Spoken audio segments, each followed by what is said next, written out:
because of the high rate of failures among exam writers in comparison with the ielts.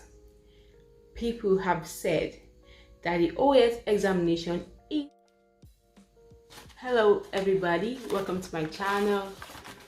I'm Vivian Husseini once again. Today I'm going to be talking about a very pressing issue, which is the English examinations.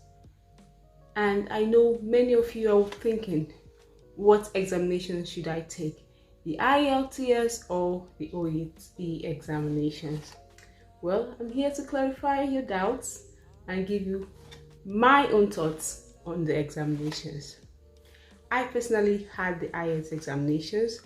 However, as things are now, the OET examination is like the go-to examination, even not just for nurses, but also for doctors. Remember to subscribe, please, like this video, and press the notification button to receive any updates on any videos I post subsequently.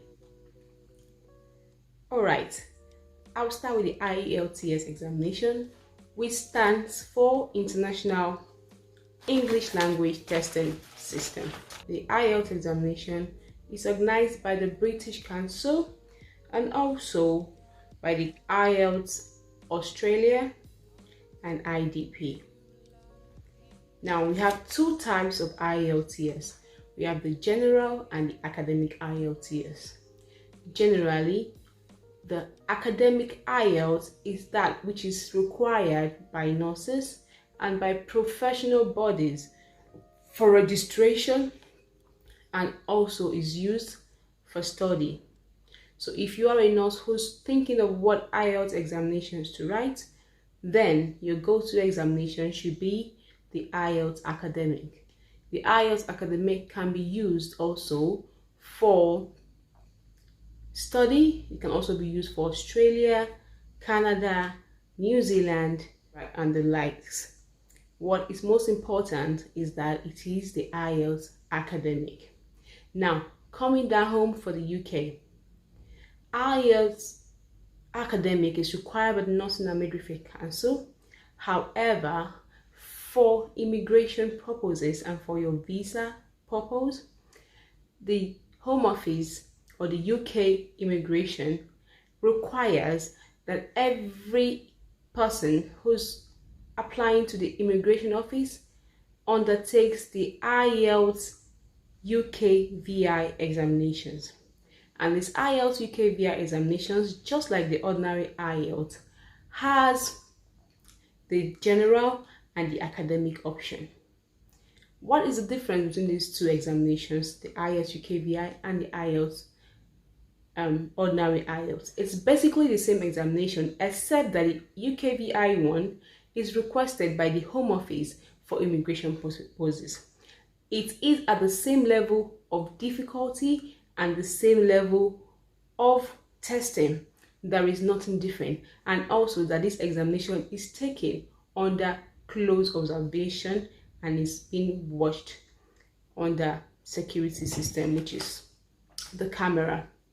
However, every other thing about this exam is the same thing.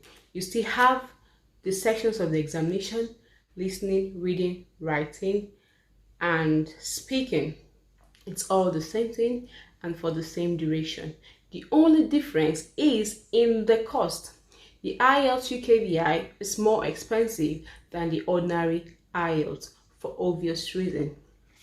Now, the IELTS, ordinary IELTS costs about $225. However, the UK VI costs about $380. Now, as a nurse who is intending to travel to the UK, especially to the United Kingdom, my advice to you is to take the IELTS academic UK VI. Now, this is not going to save you costs, but it's going to help you to kill two birds with one stone. One, you solve your registration English requirements. Two, you also have your UKVI prerequisites for immigration application and satisfaction of their English requirements in the UKVI application. So, as a nurse who's wanting to travel to the UK and wanting to make a decision on the IELTS exam to write, my advice is for you to have the IELTS UKVI academic and not just the ordinary IELTS. However, for the purpose of the UKVI, you only need to pass the IELTS UKVI academic at a 4.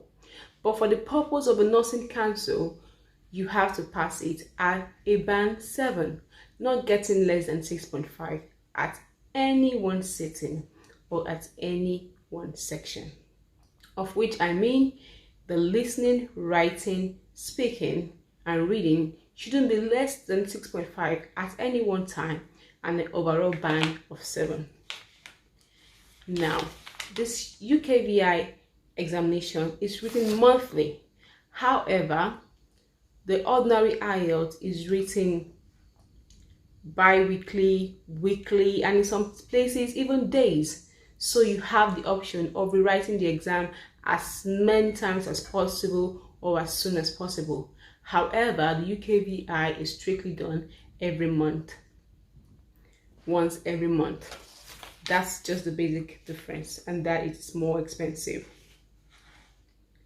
Now, as a nurse, you have to choose if you've written your UKVI academic examinations and probably you didn't get all the required bands or scores for a particular section, maybe reading, writing, or whatever.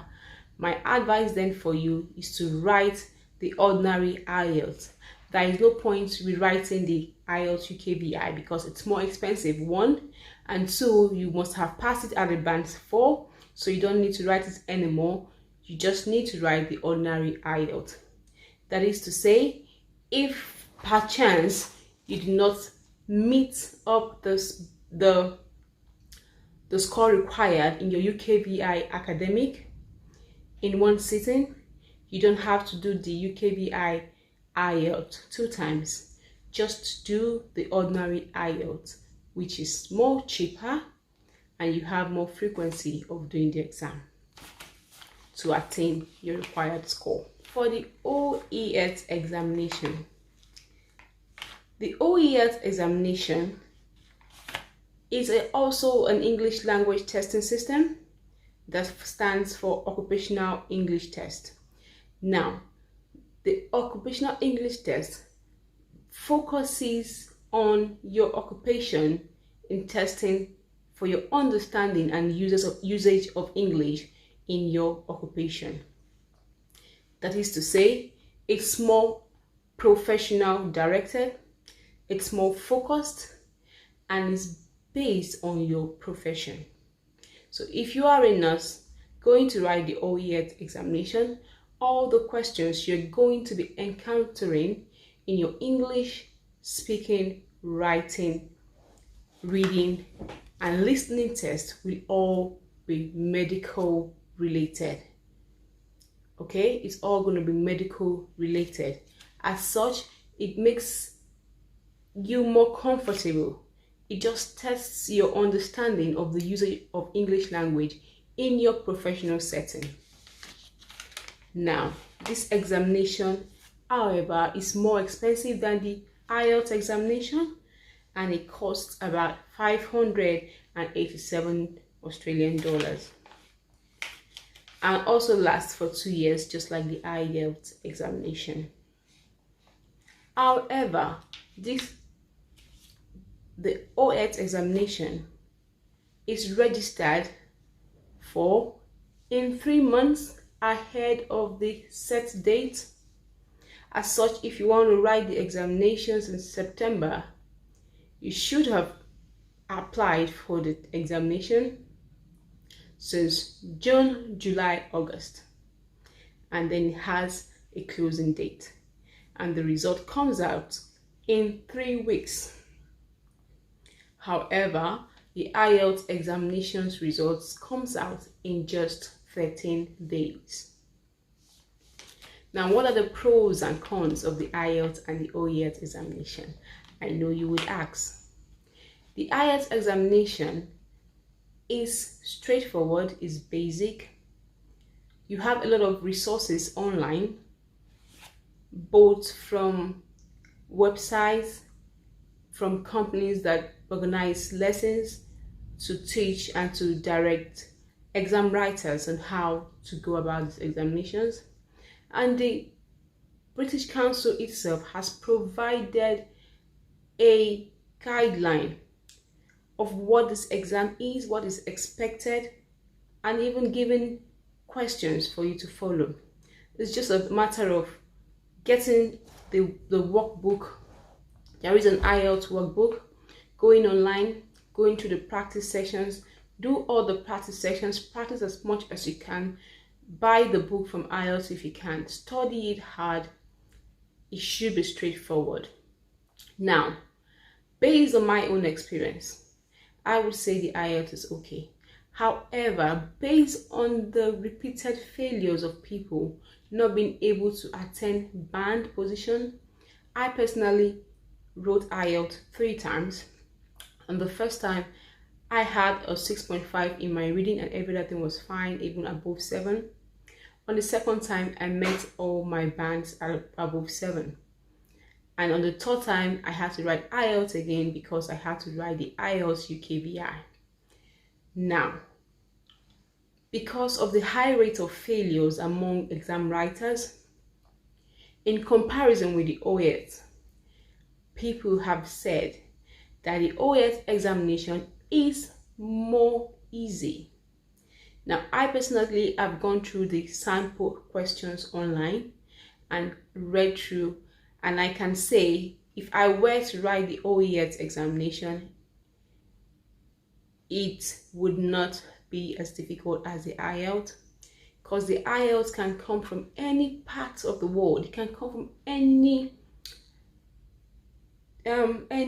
profession. It can come from any thought. It can come from anything.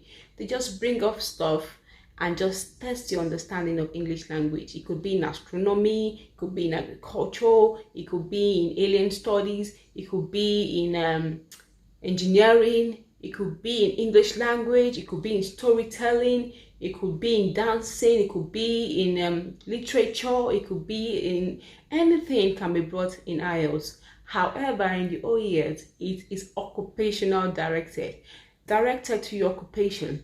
So there is no mixing of thoughts. You know everything you are listening to is either medical, and you are even able to deduce answers without even listening or without even reading properly, because it's your field, it's what you do on a daily basis, it's what you do on a daily. You are able to relate with the questions and everything that comes in the OET examinations.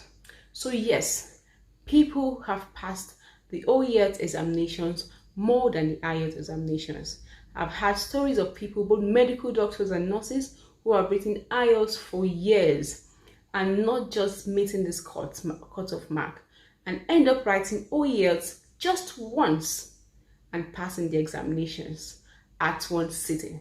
And at worst case scenarios I've seen is them writing it twice, and that it is they meet up the band required for their professional registration. Now, OET is accepted in the UK. So if you are a nurse thinking, what examination should I write? Here is me telling you that if you have opted to do the IELTS examination, I would advise you do the UKVI IELTS examination academic, just so you can kill 2 birds with 1 stone.